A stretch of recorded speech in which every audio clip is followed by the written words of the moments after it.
हाय दोस्तों, कैसे हैं आप सब। उम्मीद करता हूं कि आप सब अच्छे होंगे।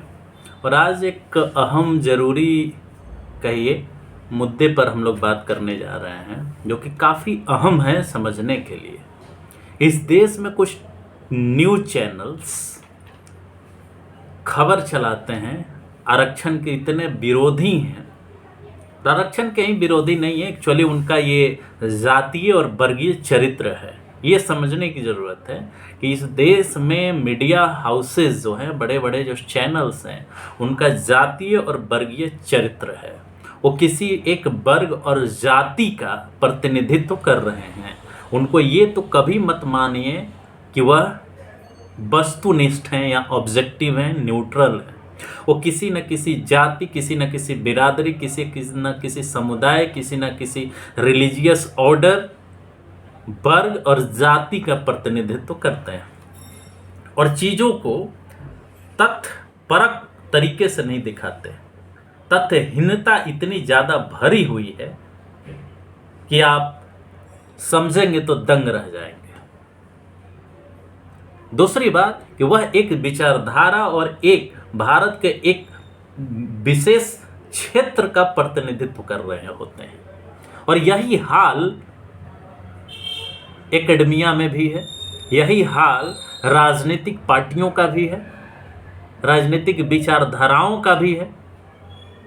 आरक्षण का विरोध करने वाला जो वर्ग है वो इसी मानसिकता, तथ्यहीनता और समता विरोधी विचारधारा से प्रेरित है। वो जब विरोध करता है तो उसके राजनीतिक, सामाजिक विचारधारा को समझने की जरूरत है। जो विरोधी वर्ग है, आरक्षण का विरोधी वर्ग, उसकी एक विचारधारा है, वो उस विचारधारा का प्रतिनिधित्व करता है। अगर कोई कहता है कि हम आरक्षण का विरोध प्रतिभा के आधार पर करते हैं तो यह गलत है। ये छिछला तर्क है, तथ्यहीन तर्क है और तर्क है ही नहीं। मैं ऐसा क्यों कह रहा हूं, इसके कारण है। और जब मैं इस कारण को बताऊंगा, डिस्कस करूंगा, एक प्रतिभा या मेरिटोक्रेसी पर एक अलग से मैं आपके सामने वीडियो बनाऊंगा, रखूंगा आपके सामने कि क्या है प्रतिभा, प्रतिभा का तर्क क्या है, कब गढ़ा गया इसको, ये कब गढ़ा गया, उस पर मैं चर्चा करूंगा। और कैसे प्रतिभा या मेरिट जो कहा जाता है वह एक किसी तथ्य को, सामाजिक सच्चाई को, राजनीतिक सच्चाई को, आर्थिक सच्चाई को झुठला करके आपके दिमाग को, आपके सोचने समझने की क्षमता को मिसगाइड करके किसी दूसरे डायरेक्शन में ले जाने की कोशिश है। और इस विचारधारा का एक वर्गीय और जातीय चरित्र है, ये आपको समझना होगा। लेकिन हम मेरिटोक्रेसी पर इस वीडियो में नहीं बात करेंगे, किसी दूसरे वीडियो में हम बात करेंगे। लेकिन आज जो हम आपसे चर्चा करना जा रहे हैं, तो जो आरक्षण विरोधी लोग हैं, जो तबका है, उसकी तथ्यहीनता और समतावादी समाज के विरोध करने की जो विचारधारा है, उसको मैं आपके सामने उजागर करना चाहता हूं। कैसे तथ्यहीनता है उनके तर्क में, कैसे समता विरोधी विचारधारा के वो प्रतीक हैं। हम 2-3 एग्जाम्पल आपको देना चाहते हैं। पहला एग्जाम्पल, जब राष्ट्रीय आंदोलन हो रहा था, तो राष्ट्रीय आंदोलन के समय जब समाज सुधार, सामाजिक प्रतिनिधित्व की बात हुई, तो कांग्रेस पार्टी के अंदर जो ब्राह्मणवादी ताकतें थीं, वो निश्चित तौर पर राष्ट्रीय आंदोलन की बात करती थीं। लेकिन असल में उनका चरित्र ये था, जिसको फूले कहते हैं, महात्मा फूले कहते हैं कि नेशनल जो फ्रीडम स्ट्रगल है वह एक फ्रॉड है। वो एक ब्राह्मणवादी, उपनिवेशवादी विचारधारा का प्रतीक है। इस बात को समझिएगा, ये मैं नहीं कह रहा हूँ, ये महात्मा फूले कह रहे हैं और उन्हीं के लेखनी से मैं इस बात को उठा रहा हूँ। जितने नेता थे जिनका प्रतिनिधित्व भारतीय राष्ट्रीय कांग्रेस में था, वो मोस्टली ब्राह्मणवादी विचारधारा से प्रेरित थे। उन्हें समाज सुधार, सामाजिक न्याय, सामाजिक कल्याण से कोई मतलब नहीं था। इसमें तिलक, गांधी सारे अग्रणी लोग हैं समतावादी विचारधारा के खिलाफ, पंडित मदन मोहन मालवीय। तो ये समझने की जरूरत है। और दूसरी तरफ ये वर्ग जो था, जो सामाजिक, आर्थिक और राजनीतिक रूप से पिछड़ा वर्ग जो था, वो पहले सामाजिक सुधार की बात कर रहा था, सामाजिक न्याय की बात कर रहा था। और जब इन लोगों ने, इन नेताओं ने जो सामाजिक न्याय और सामाजिक प्रतिनिधित्व की बात की, संस्थाओं में प्रतिनिधित्व की बात की, शिक्षा की बात की, नौकरियों में, लेजिस्लेचर में प्रतिनिधित्व मांगने की कोशिश की और अंग्रेजों से सहयोग किया, तो इन्हें देशद्रोही का दर्जा दिया इन लोगों ने। लेकिन अब साउथ में देखें तो साउथ में ये प्रतिनिधित्व मिला। 1870 के बाद से ये प्रतिनिधित्व अंग्रेजों ने देना शुरू किया, क्योंकि वो देख रहे थे कि शासन, प्रशासन, शिक्षा, रोजगार सब में एक किसी खास वर्ग, ब्राह्मणों का सबसे ज्यादा प्रभुत्व है, प्रतिनिधित्व है। यही काम महाराष्ट्र में ज्योतिबा फुले ने किया। उनकी सत्य शोधक समाज की जो संस्था, सत्य शोधक नाम की जो संस्था थी, उसने किया जागृत करने का। उन्होंने राम को या ब्राह्मणवादी विचारधारा को सीधे मानने से इनकार कर दिया। उन्होंने बलि को अपना आदर्श माना, राजा बलि को उन्होंने आदर्श माना। उन्होंने आर्यों को आक्रांता का, उपनिवेशवादी कहा। उन्होंने कहा यह बात कि हमें एक अंग्रेज उपनिवेशवादी हैं, लेकिन हमारे लिए वो न्याय सुनिश्चित कर सकते हैं, लेकिन यहाँ के जो ब्राह्मण उपनिवेशवादी हैं वो हमें केवल हमारा शोषण करना चाहते हैं, हमें सबसे पहले उनसे लड़ना है। ये ब्राह्मणवादी जो तबका था, ये आरक्षण प्रतिनिधित्व का विरोधी था। वो लेजिस्लेचर में, नौकरियों में, शासन में, व्यवस्था में, शिक्षा में, रोजगार में प्रतिनिधित्व पिछड़े, दबे कुचले तबकों को नहीं देना चाहता था। लेकिन इस बीड़ा को उठाया साहू जी महाराज ने। आज मराठा इतने वोकल हैं, इतने मजबूत हैं, तो इस वजह से क्योंकि उनको शुरू से आरक्षण मिला है। तमिलनाडु में जब जस्टिस पार्टी की सरकार पहली बार बनी तो उन्होंने आरक्षण सुनिश्चित किया। हम क्या बताना चाहते हैं आपको? ये बताना चाहते हैं कि जहां जहां शुरू से ही सरकारों ने दबे कुचले पिछड़े लोगों का आरक्षण सुनिश्चित किया, प्रतिनिधित्व सुनिश्चित किया, वहां सामाजिक न्याय हमेशा से मजबूत रहा। आज तमिलनाडु इतना आगे है तो कैसे है? ये आरक्षण विरोधी लोग ये बात नहीं समझ पाते और नहीं समझा पाते। आज कर्नाटका इतना आगे है तो कैसे है? केरला ऐसे आगे है तो कैसे है? जो साउथ के स्टेट है वो नॉर्थ इंडिया से इतने आगे कैसे हैं? क्योंकि उन्होंने शासन, प्रशासन से लेकर के हर जगह लोगों का प्रतिनिधित्व रिजर्वेशन के आधार पर सुनिश्चित किया। वो ब्राह्मणवादी विचारधारा को खारिज किए और एक नई आइडेंटिटी, नई कल्चर को डिफाइन करने, उसे जीने, उसे प्रैक्टिस में लाने का प्रयास किया। जैसे द्रविडियन आंदोलन गैर ब्राह्मणवादी विचारधारा का आंदोलन था। ब्राह्मणवाद के सत्ता को, ब्राह्मणवाद के विचारधारा को, आर्यन विचारधारा को उपनिवेशवादी विचारधारा कहता है और बोलता है कि ये जो ब्राह्मणवादी उपनिवेशवादी विचारधारा है वह धर्म, हिंदू धर्म के नाम पर अपना विस्तार करता है और राम के श्रीलंका को जीतने का जो कंसेप्ट है उसको इसी रूप में लेता है कि ये ब्राह्मणवादी उपनिवेश का विस्तार था। उसने लोगों को सामाजिक, आर्थिक, मानसिक रूप से जागृत करने की बात कही कि तुम्हें ब्राह्मणवाद से बिना मुक्ति लिए एक स्तर पर तुम्हें सामाजिक आंदोलन ब्राह्मणवाद के खिलाफ करना होगा और दूसरे स्तर पर तुम्हें अपना प्रतिनिधित्व सुनिश्चित करना होगा रिजर्वेशन के माध्यम से। और ये तमिलनाडु में हुआ। और तमिलनाडु में हुआ क्योंकि वहां पे नेता पैदा हुए इस वर्ग के लिए। दलितों के नेता डॉक्टर अंबेडकर पैदा हुए। उन्होंने दलितों के मुद्दे को उठाया, संविधान में शामिल कराया। लेकिन पिछड़ों के किसी नेता को या कोई नेता बन ही नहीं पाया जो पिछड़ों के मुद्दे को संविधान सभा के सामने रख सके। और ये खास करके नॉर्थ इंडिया में हुआ, ये खास करके नॉर्थ इंडिया में हुआ। आप समझिए कि इस देश में सबसे विकसित राज्यों में जो राज्य आते हैं ना, वहां पे प्रतिनिधित्व अंग्रेजों के समय से ही दिया गया। मैसूर राज, मैसूर के राजा को आप जानते हो, मैसूर राज ने शुरू से प्रतिनिधित्व दिया। गुजरात में आज जो भी लोग हैं, जो भी वहाँ मजबूत समुदाय है, उनको शुरू से वहाँ के राजाओं ने रिजर्वेशन दिया, प्रतिनिधित्व दिया, शिक्षा की फ्री व्यवस्था कराई, स्वास्थ्य की व्यवस्था कराई। साहू महाराज को कौन नहीं जानता। आज महाराष्ट्र में मराठा इतने मजबूत हैं, कुणबी इतने मजबूत हैं, तो ये किस चीज का नतीजा है? पढ़िए क्रिस्टोफर जे फर्लोट का इंडिया साइलेंट रिवॉल्यूशन, उसमें बहुत सारे एग्जाम्पल है किस तरह से ब्राह्मणवादी विचारधारा को काउंटर किया गया, किस तरह से रिजर्वेशन के माध्यम से उनका प्रतिनिधित्व दिया गया, और किस तरह से ब्राह्मणवादी विचारधारा वाले लोग रिजर्वेशन और प्रतिनिधित्व का हमेशा से विरोध करते रहे हैं। इसका कोई लेना देना नहीं है इफिशियंसी से एडमिनिस्ट्रेशन में।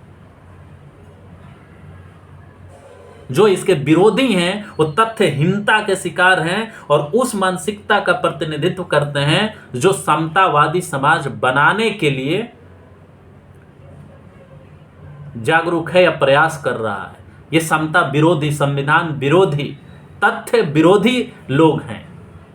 और ये ध्यान दीजिए कि ये उत्तरी भारत में ही इतना क्यों प्रचलन में है विरोध करना, क्योंकि यहां पे सबसे ज्यादा शुरू से ही ब्राह्मणवादी लोगों का वर्चस्व रहा है। और वो वर्चस्व जब खोना, जब उनको दिख रहा है कि ये वर्चस्व, क्योंकि पिछड़े दबे कुचले लोग अब जब पढ़ रहे हैं तो अपना हक मांग रहे हैं, वोट का वो महत्व समझने लगे हैं, उन्हीं पार्टियों को वोट देंगे जो सामाजिक न्याय सुनिश्चित करेगा, जो संविधान में दिए गए प्रावधानों को लागू करेगा, जो उनके हित में है। ये समझने लगे हैं कि ये वर्ग अब जागरूक हो रहा है, तो इस वर्ग को कैसे मिसगाइड करना, कैसे दबाना है, तो उसके लिए एक नया कंसेप्ट मेरिट का लिया जाता है। हम पूछते हैं, आप पूछिए लोगों से, इन लोगों से जो इसका विरोध करते हैं, कि उनका इस बारे में क्या कहना है। जो 10% EWS रिजर्वेशन दिया गया, वो कितने बड़े मेरिटधारी हैं। अरे भाई, जब तुम मेरिटधारी ही हो जन्मजात, तो तुमको रिजर्वेशन की जरूरत क्यों पड़ी? और वो ये बताएं ना कि आज जो कट ऑफ आ रहा है, वो कट ऑफ OBC और जनरल का तो लगभग बराबर है। तो तुम जन्मजात पैदा किसी जाति में लिए हो तो तुम मेरिटधारी हो गए, और जो OBC ST के बच्चे उतना कट ऑफ ला रहे हैं तो वो गैर मेरिटधारी हो गए। ये कैसा कैसा कैसा तर्क है, तथ्यहीनता है।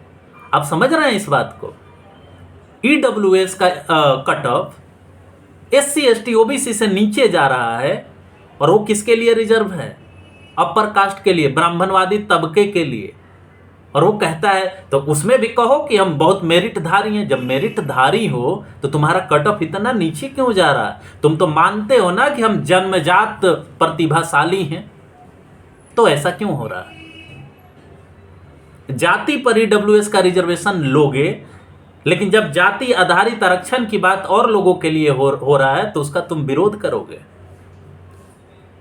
हम नहीं मानते कि EWS इकोनॉमिक बेसिस, आर्थिक आधार पर रिजर्वेशन दिया गया। अगर आर्थिक आधार पर रिजर्वेशन होता है तो आर्थिक आधार तो सबके लिए बराबर है, लेकिन वो तो खास जातियों के लिए रिजर्व है। और उस रिजर्वेशन के बारे में क्या कहते हो, जो अभी भी 40% है अघोषित आरक्षण ब्राह्मणवादी जातियों के लिए, उच्च जातियों के लिए, उसको क्या कहोगे आप? वो अघोषित जुडिशियरी ने रिकॉग्नाइज किया है, जिसकी संख्या 52% है, उसके 27% रिजर्वेशन पर तुम्हें बहुत ज़्यादा आरक्षण पर विरोध है। ये बताता है कि तुम कितने तथ्यहीन तर्क देते हो, कितने समतावादी विचार के तुम विरोधी हो, संविधान के विरोधी हो। तुम नहीं चाहते कि जो पिछड़े दलित हैं वो आगे आए, उनका प्रतिनिधित्व हो, लेकिन हिंदुत्व के नाम पे झंडा उठाना होगा तो सब भाई भाई। ये कैसे चलेगा? ये कैसे चलेगा? दूसरी बात, तुम ये बता दो ना कि भारत आज ज्यादा विकसित है या विकसित हो रहा है या पहले था। भाई तुम्हारे पास सारे लोग थे, तुम्हारा जज, तुम्हारा ब्यूरोक्रेट, तुम्हारा मिनिस्टर, सब लोग तो तुम ही थे, और तुम्हारा ही अपॉइंटमेंट होता था, तो तुम उस समय मेरिटधारी हो गए। तो भाई उसी समय इंडिया इतना विकसित क्यों नहीं हो गया? आज विकसित क्यों हुआ या क्यों हो रहा है? आज तो रिजर्वेशन वाले जा रहे हैं, तुम कितना भी रोकने का प्रयास कर रहे हो, शिक्षण संस्थानों में तुम आज भी घुसने नहीं दे रहे हो, लेकिन जिसकी लड़ाई है वो लड़ रहा है और वो लड़ेगा।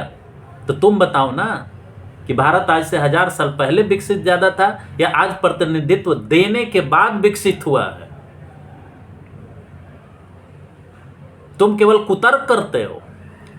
तुम्हारी जितनी संख्या है उतना के लिए फाइट करने की औकात है तो भाई करो।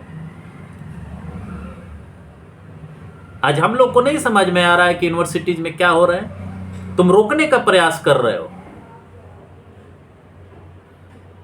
अपना लास्ट किला है उसे बचाने का प्रयास कर रहे हो, अंतिम लड़ाई लड़ रहे हो, क्योंकि जो दलित पिछड़ा जो वर्ग है अब वो अपने वोट की कीमत समझ रहा है।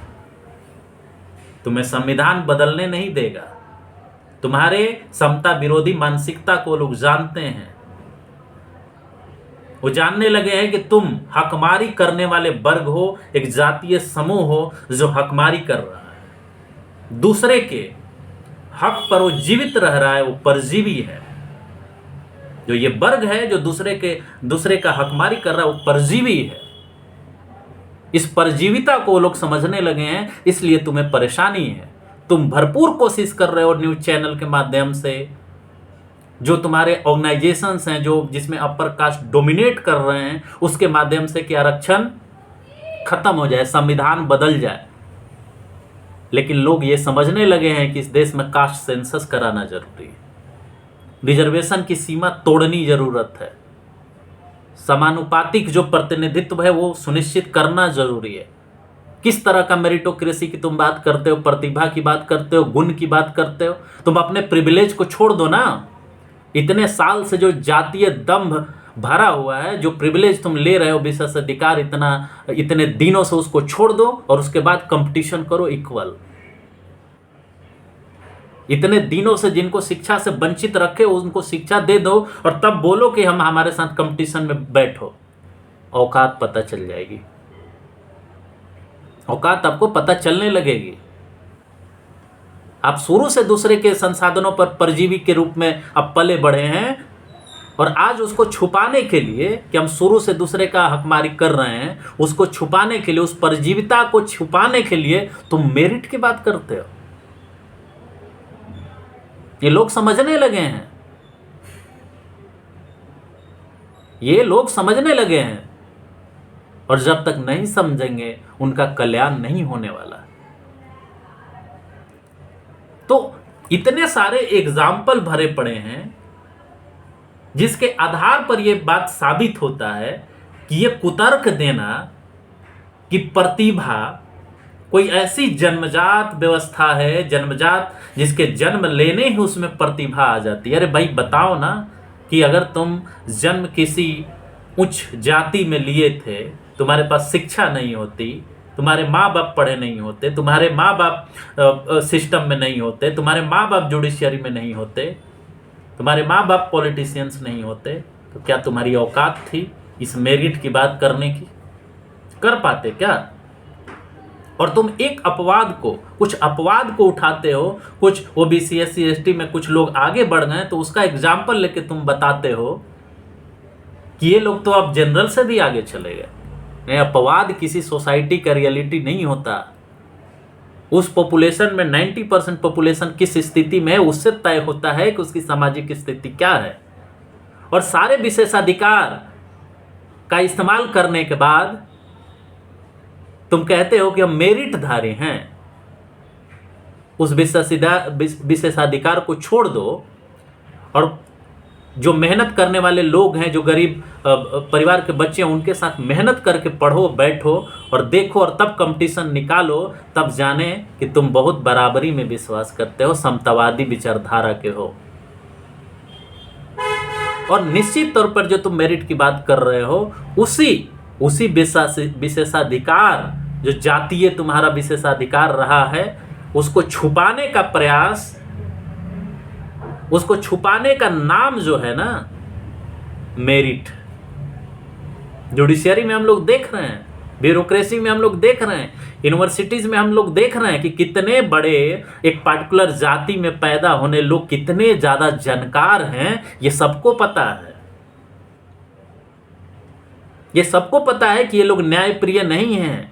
ये सबको पता है कि ये हकमारी करके उस पद पर बैठे हुए हैं, परजीवी हैं, परजीवी। आपको बुरा लगेगा, लगे बुरा, हमें यह तय करना होगा ना कि न्याय हमें जरूरी है, समतावादी समाज जरूरी है, समुचित प्रतिनिधित्व जरूरी है कि आपका हम भावनात्मक ख्याल रखें। हम भावनात्मक ख्याल नहीं रखने वाले, क्योंकि हमारे भावनाओं को आप लोगों ने इतने सालों से दबाया है। तो दोस्तों, ये ध्यान रखने वाली बात है, समझने वाली बात है कि ये जो तर्क है आरक्षण विरोधी, ये तर्क कितना छिछला है। ये एक विचारधारा है। आपको ये समझना होगा कि आरक्षण का विरोध एक खास तबके के द्वारा, खास जाति समूहों के द्वारा उनके खिलाफ किया जाता है जो न्याय की मांग करते हैं, जो सामाजिक न्याय की मांग करते हैं, जो उचित प्रतिनिधित्व, समुचित प्रतिनिधित्व का की बात करते हैं, मांग करते हैं। उनके खिलाफ आरक्षण विरोधियों का मेरिट का गुणगान, मेरिट की बातें करना उनकी विचारधारा है। और ये विचारधारा तभी आती है सामने, मेरिट के बाद तभी आती है सामने, जब आप अपना हक की बात करते हैं। अगर आप हक की बात ना करें और हिंदुत्व की बात करें ना, आपसे अच्छा कोई नहीं। गर्व से कहो हिंदू है, मैं कोई दिक्कत नहीं। दंगा फसाद में आपके बच्चे शामिल हो, इससे बहुत खुशी है उनको। अब झंडा उठाएं, मार काट करें, हिंदू होने के नाम पर उनको खूब खुशी है। लेकिन हिंदू के नाम पे आप कहें कि हमारा अधिकार दे दो, हमको रोटी कपड़ा मकान दे दो, हमको फ्री में शिक्षा दे दो, हमको हेल्थ दे दो, क्योंकि ये देखते हैं कि अगर ये देंगे तो हमारा जो वर्चस्व है, हमारा विशेषाधिकार है, वो खत्म हो जाएगा। और ये बहुत जगहों पर हुआ है। अब माइकल सैंडल की किताब पढ़िए, टायरनी ऑफ मेरिटोक्रेसी, जेफर लोड को पढ़िए, आपको पता चल जाएगा कि जो ये तबका है, जितना असर्टिव बनेगा, जितना एडुकेटेड बनेगा, जितना अपने वोट की ताकत को समझेगा, इनका वर्चस्व धीरे धीरे धीरे कम होगा। कम हुआ है, प्रतिनिधित्व में भी कम हो रहा है, राज्यों में प्रतिनिधित्व में कमी आ रही है। लेकिन इनका समुचित और भरपूर प्रयास है कि मीडिया से लेकर, राजनीति के माध्यम से लेकर, ब्यूरोक्रेसी के माध्यम से लेकर के, यूनिवर्सिटी में वाइस चांसलर और जो बड़े बड़े अधिकारी हैं, उनके माध्यम से इनके एंट्री को किसी भी हाल में रोका जाए। ये रोकने का भरपूर प्रयास जारी है। लेकिन जो विरोधी तबका है, जो आरक्षण का सपोर्ट करता है, जो आरक्षण के फेवर में बोलता है, जो सामाजिक न्याय चाहता है, उसे आगे आना होगा, उसे मजबूती से अपनी आवाज बुलंद करनी होगी। और इस मेरिट के तर्क का,